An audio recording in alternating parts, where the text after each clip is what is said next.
jadi muazin di Masjidil Haram, amin. Bunda doakan semoga kita semua yang ada di sini bisa umroh ke Mekah, amin. Amin. Bisa nanti ambil uang 10.000 dari kantor ya. Sasaran tuh. Iya, tepuk tangan. Setelah itu bangun dari tidurnya, kemudian membaca doa, Allahumma barik lana fima razaqtana wa salah. Nah, nanti bacaan kami buka buka teh. Alhamdulillah ahyana ba'da ma amatana wa ilaihi nusyur. Masuk ke kamar mandi.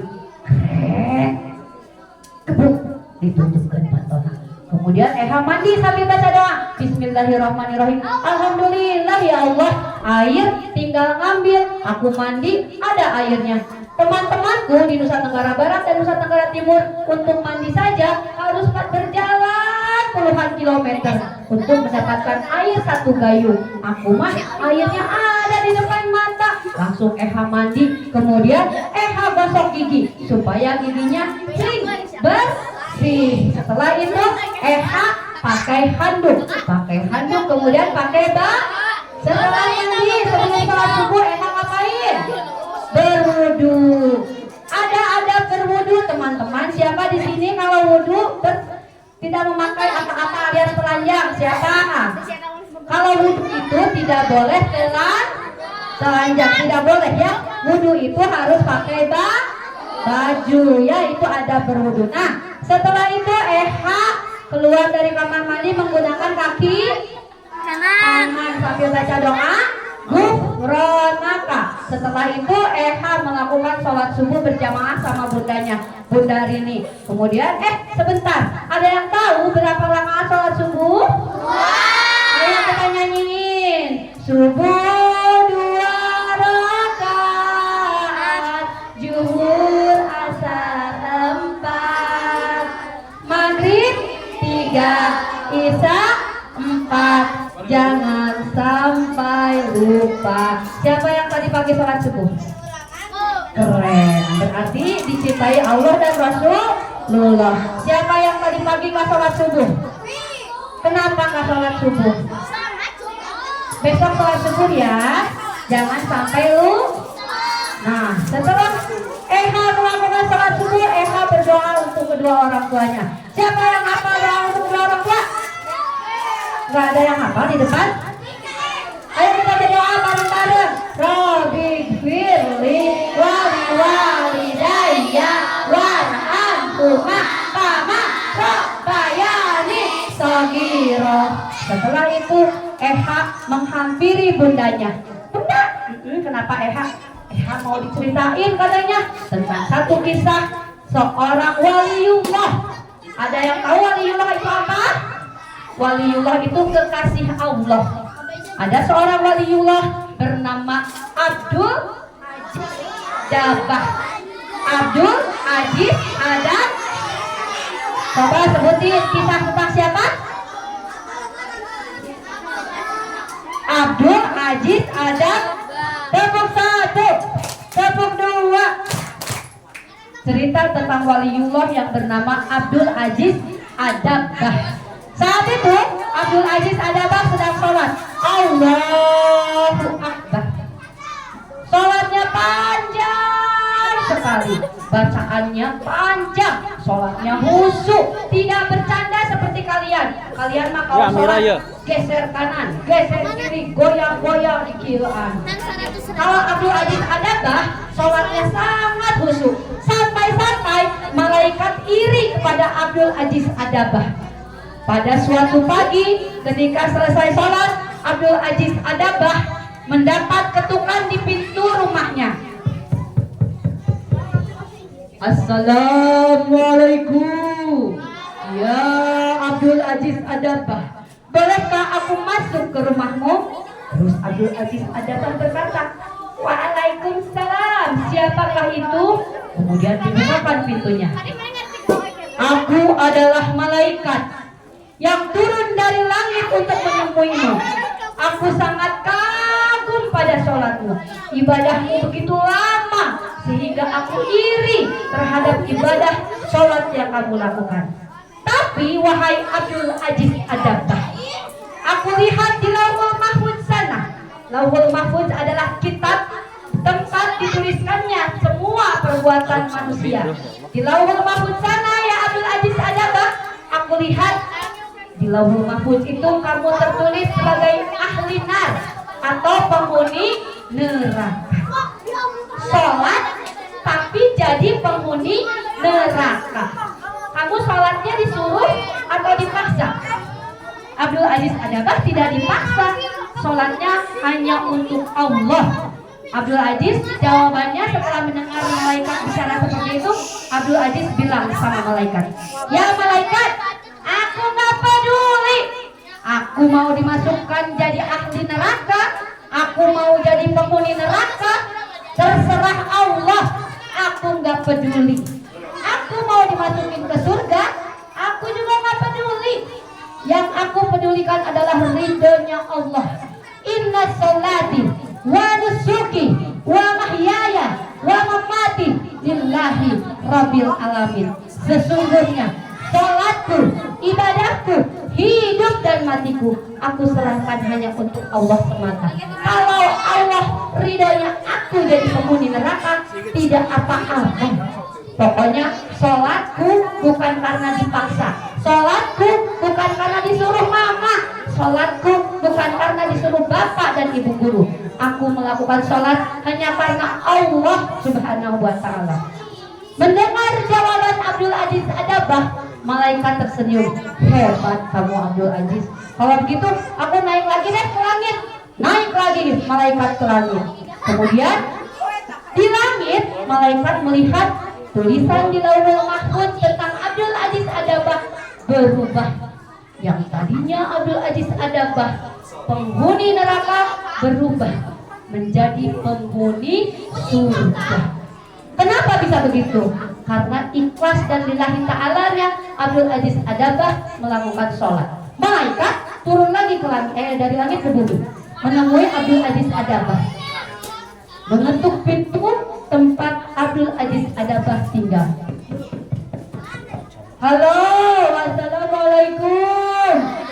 Ya Abdul Aziz Adabah, bolehkah aku masuk ke rumahmu? Abdul Aziz Adabah menjawab, waalaikumsalam, silakan masuk. Siapa kamu? Dijawab, aku adalah malaikat yang tadi menemuimu. Abdul Aziz, aku tadi naik ke langit, dan di langit kulihat tulisanmu yang tadinya ahli nar atau penghuni neraka mulai berubah di Lauhul Mahfuz jadi ahli surga. Apakah Abdul Aziz Adabah gembira? Biasa aja Abdul Aziz Adabah. Terus dia bilang, aku gak peduli, aku mau dimasukin ke neraka, terserah Allah. Kalau ridhonya Allah aku di neraka. Aku mau dimasukin ke surga, aku gak peduli. Pokoknya aku tetap sholat dengan khusyuk, tetap sholat dengan banyak dan lama. Tapi ya malaikat, yang aku mau tanyakan adalah, kenapa pertama kali aku dituliskan di Lauhul Mahfuz itu jadi penghuni neraka? Kenapa ya malaikat? Kemudian malaikat menjawab, ya Abdul Aziz Adabah, ingatkah kau pada waktu itu usiamu 15 tahun, kamu sedang rebahan di kamar, kamu tidak tertidur, kamu terbangun dan ibumu masuk ke dalam kamarmu memanggilmu. Abdul Aziz Adabah anakku, bangunlah nak, bantu aku ibumu, jangan tertidur terus.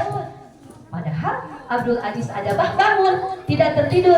Apakah dia menjawab panggilan ibunya? Apakah dia menurut apa yang diperintahkan oleh ibunya?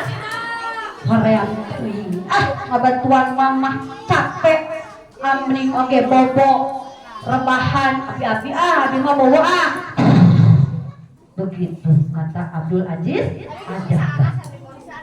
Ridha Rabbi wa ridha walidaini, wa sakhatu Rabbi wa sakhatu walidaini. Ridhanya Allah adalah ridhanya orang tua, dan murkanya Allah adalah murkanya orang tua.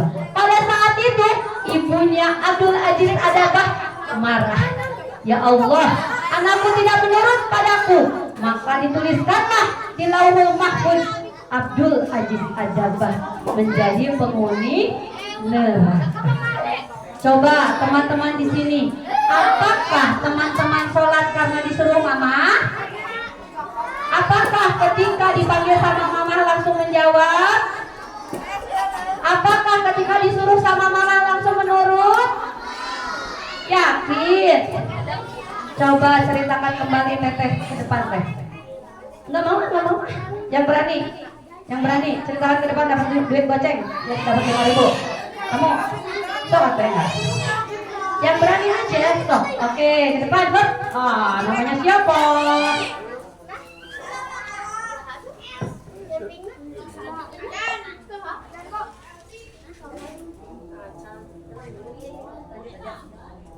Namanya siapa?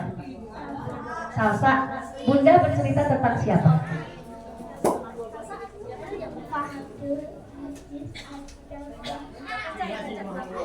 Abdul Coba.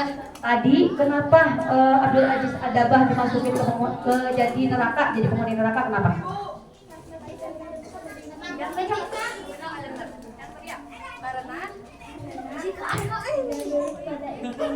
Oh, kalau mau nurut sama ibu berarti kalau mau masuk surga berarti harus nurut sama ibu. Ya, nanti ambil uang 5.000 di kantornya ke Bunda ya. Stop, cari deh tepuk tangan untuk temannya. Yang keras dong, tepuk tangan untuk temannya. Jadi teman-teman, hikmah dari cerita ini adalah ketika sholat itu harus ridho, bukan karena orang tua, bukan karena paksaan guru, tapi karena karena siapa? Karena Allah saja. Karena tugas kita di bumi ini adalah untuk ibadah yang paling pertama dihisab di akhirat adalah sholat. Siap untuk rajin sholat? Siapa yang mau rajin sholat? Siapa yang mau masuk surga? Peter, ya. Yang duduknya paling rapi bakalan meluk EH.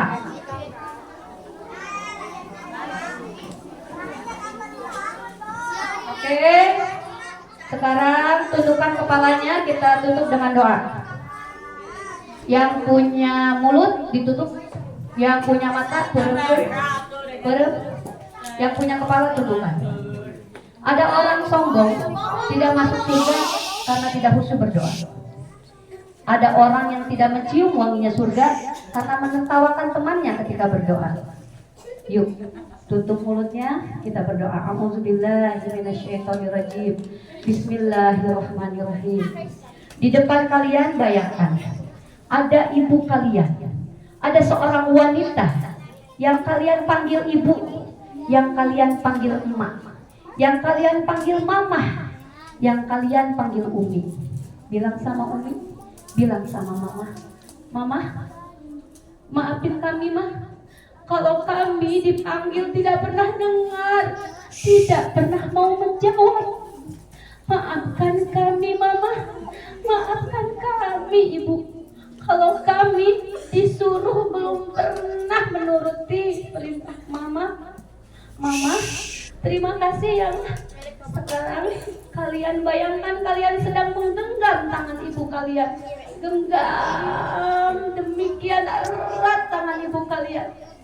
Bilang sama mama, mama, kenapa tangan mama yang dahulu halus sekarang begitu kasar? Apakah mengurus kami dan merawat kami begitu lelah, Ma? Begitu capek? Mama, tetap ada untuk kami ya, Ma. Tetap panjang umur. Aku doakan semoga Allah mensehatkan Mama. Mama tetap hidup sampai kami dewasa ya, Ma. Kalau aku sudah dewasa, aku sudah kerja, kita beli apapun yang Mama mau pakai uang aku, Ma. Mama, jangan meninggal dulu, Ma. Aku gak mau. Aku masih butuh Mama. Aku masih butuh pelukan Mama. Kalau Mama meninggal, siapa yang mau masakin aku? Aku bakalan kangen masakan Mama. Sekarang di depan kalian, bayangkan ada ayah kalian. Bayangkan, berengen, sacana, bayangkan. Tatap lebih dalam lagi, lebih dalam lagi. Inilah wajah laki-laki yang mengajarkan kalian ketika kalian lahir, mengajarkan di telinga kalian Allahu Akbar, Allahu Akbar, dan di telinga kalian bapak kalian mengikomahkan kalian. Ya Allah, di depan kami sekarang ada seorang laki-laki yang biasa kami panggil bapak, yang biasa kami panggil ayah, yang biasa kami panggil abi. Maafin aku ya Bi, maafin aku ayah. Aku belum bisa menjadi anak hebat ayah. Aku masih bodoh, belum pintar seperti yang ayah mau. Ayah, sekarang kalian pegang tangan ayah, kalian pegang. Bayangkan kalian sedang memegang tangan ayah kalian. Ayah, kenapa tangan ayah begitu kasar? Apakah mencari nafkah itu begitu sulit ya? Terima kasih ayah telah mencari nafkah untuk kami, telah mencari uang untuk kami agar kami bisa jajan, agar kami bisa makan. Terima kasih ya. Semoga ayah panjang umur, sehat selalu, berlimpah rezeki. Sekarang di depan kalian bayangkan ada bapak dan ibu guru kalian yang khusyuk doanya karena Allah akan mengijabah doa-doa kita. Bapak guru, ibu guru, terima kasih ya. Terima kasih telah mengajarkan kepada kami alif, ba, ta, sa. Terima kasih kepada kami mengajarkan menulis A, B, C, D. Terima kasih Bapak Ibu guru telah mengajarkan kepada kami berhitung 2 dikali 2 sama dengan 4. Tanpa kalian Bapak dan Ibu guru, aku akan tetap jadi anak yang bodoh. Aku tetap akan menjadi anak yang tidak tahu tentang ilmu. Bapak guru, Ibu guru, kami doakan semoga Bapak dan Ibu guru sehat, panjang umurnya, bahagia di dunia dan akhirat, dan semoga setiap huruf yang Bapak dan Ibu guru ajarkan kepada kami menjadi mahkota emas kelak di surga nanti. Amin, amin ya Allah ya Rabbal alamin. Rabbi firli wali walidayya warhamhuma kama rabbayani shaghira. Rabbana atina fid dunya hasanah wa fil akhirati hasanah wa qina adzabannar. Angkat kepalanya. Janji nanti kembali ke kelas, cium tangan Bapak Ibu gurunya, bilang maaf, bilang terima kasih. Sampai ke rumah peluk mamanya, peluk ayahnya. Alhamdulillah mama dan bapak sehat. Ya. Oke. Kita akhiri dengan istighfar 3 kali. Astagfirullahaladzim, Astagfirullahaladzim, Astagfirullahaladzim. Subhanakallahumma wa bihamdika asyhadu an la ilaha illa anta astaghfiruka wa atubu ilaik. Sekian dari Bunda Rini dan Eha, juga teman-teman dari Badan Wakaf Al-Quran. Bunda ucapkan terima kasih untuk perhatiannya. Kita bisa berjumpa lagi di lain waktu kalau misalnya Bunda dan teman-teman mendapat undangan dari Bapak dan Ibu. Barangkali kita nanti bisa ketemu di PHBI yang lain atau di pesantren kilat. Barangkali Bapak dan Ibu guru boleh mengundang kami kembali, tentunya dengan tema yang berbeda, dengan judul yang berbeda, dengan pendongeng yang berbeda. Baik, terima kasih. Assalamualaikum warahmatullahi wabarakatuh. Jangan pergi dulu, duduk dulu, mau foto dulu sama Eha. Bapak Ibu guru mangga ke depan, kita foto dulu. Teman-teman